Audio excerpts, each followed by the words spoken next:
Telugu Desam party అనేక సంవత్సరాల తెలుగు ప్రజలతో మమేకమైనటువంటి పార్టీ.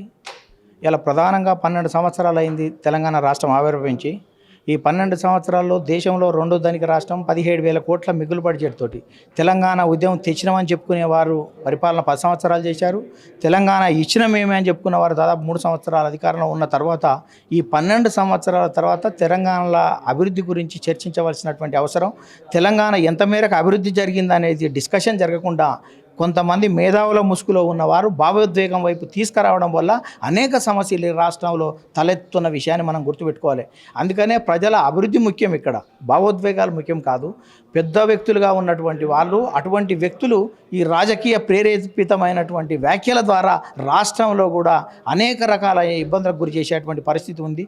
అందుకనే తెలంగాణ ప్రజల గురించి మాట్లాడడానికి, తెలంగాణ ప్రజల యొక్క సమస్యలను లేవనెత్తడానికి, తెలంగాణ ప్రజల యొక్క గొంతుకై నిలవడానికి ఏ పార్టీ వచ్చినా ఆ పార్టీని సమర్థించవలసినటువంటి అవసరం ఉంది.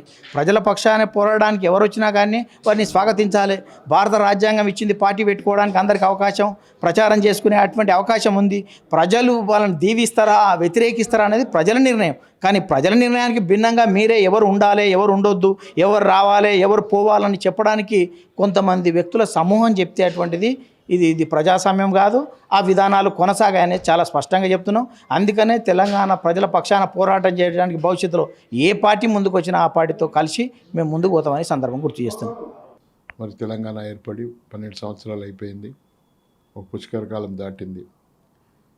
మరి ప్రాంతీయ తత్వంతో, ప్రాంతీయ విద్వేషాలతో రెచ్చగొట్టి అనేకమైనటువంటి ఇక్కడ ఉన్నటువంటి ప్రాంతీయ పార్టీలు, ఉప ప్రాంతీయ పార్టీలు అవనాడు రాజకీయ లబ్ధి పొంది అధికారంలోకి రావటం జరిగింది.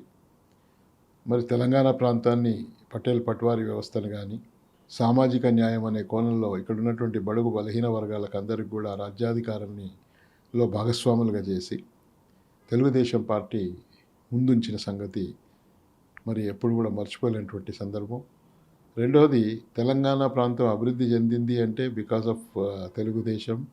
తర్వాత చంద్రబాబు నాయుడు గారు అనేక సంస్కరణలు తీసుకురావటం, మరి బాబు గారు కంటే ముందు ఎన్టీ రామారావు గారు ఆనాటి తెలంగాణలో ఆ ఉన్నటువంటి బీద పరిస్థితులను చూసి 2 రూపాయల కిలో బియ్యం కానీ, జనతా వస్త్రాలు కానీ, పక్కా ఇళ్ళు కానీ అనేకమైనటువంటి సంస్కరణలు, సంక్షేమం తీసుకొచ్చి సంక్షేమానికి మారుపేరుగా నిలిచినటువంటి పార్టీ తెలుగుదేశం పార్టీ. ఆనాడు పెన్షన్ల విషయానికి వచ్చిన అదే విధానంలో మా చంద్రబాబు నాయుడు గారు వచ్చిన తర్వాత ఆయన అధికారంలో మొట్టమొదటిసారి ముఖ్యమంత్రి అయినప్పుడు కనీసం ఈ రాష్ట్రంలో ఉన్నటువంటి ఉద్యోగస్తులకి జీతాలు కూడా ఇచ్చే పరిస్థితుల్లో లేనటువంటి రాష్ట్రంలో ముఖ్యమంత్రి అయినటువంటి చంద్రబాబు నాయుడు అనేక సంస్కరణలు తీసుకొచ్చి ఆర్థిక వనరులు ఒకవైపు సమకూరుస్తూ విద్యా విధానాన్ని, అంటే మండలానికి మా గ్రామం నుంచి మండలం వరకు, మండలం నుంచి జిల్లా వరకు, రాష్ట్రం వరకు కూడా అనేక విద్యా సంస్థలను, మరి విద్యకు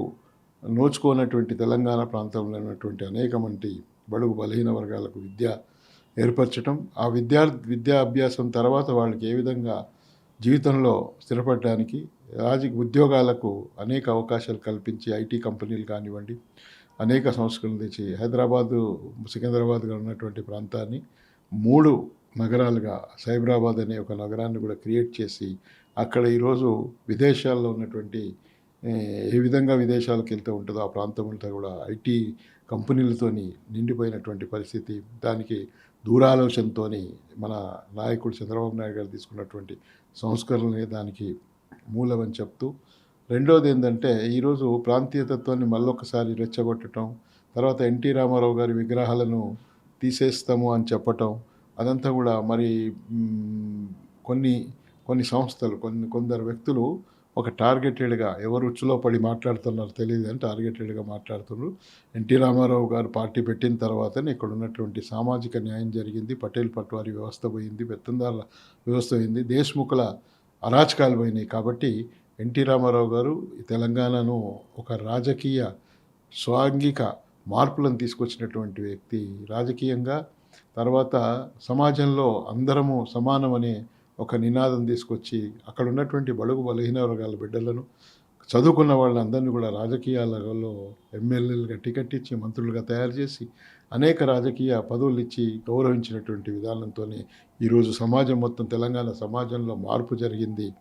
అందరూ కూడా ఈరోజు ప్రభుత్వంలో అవేర్నెస్ వచ్చింది బికాజ్ ఆఫ్ ఎన్టీ రామారావు గారు ఓటు అంటే ఏంది, ఓటు విలువ ఏంది, మరి ఆ అధికారం అంటే ఏంది, అప్పటి వరకు తెలియనటువంటి వర్ణాలకు కూడా తెలియజేసినటువంటి సందర్భంగా ఒకసారి మరి గమనించాల్సిన అవసరం ఉంది. రెండోది ఏంటంటే బాబు గారు తీసుకొచ్చినటువంటి సంస్కరణల వల్ల, ఆయన చేసినటువంటి అభివృద్ధి వల్లనే, సంస్కరణల వల్లనే మరి జీతాలకు లేనటువంటి రాష్ట్రాన్ని ఈరోజు దేశంలోనే మొట్టమొదటి స్థానంలో ఉన్నదంటే అది కేవలం తెలుగుదేశం పార్టీ చంద్రబాబు నాయుడు గారు తీసుకొచ్చినటువంటి సంస్కరణలు, ఆయన తీసుకున్న చర్యల వల్లే అని మనం చెప్పక తప్పదు.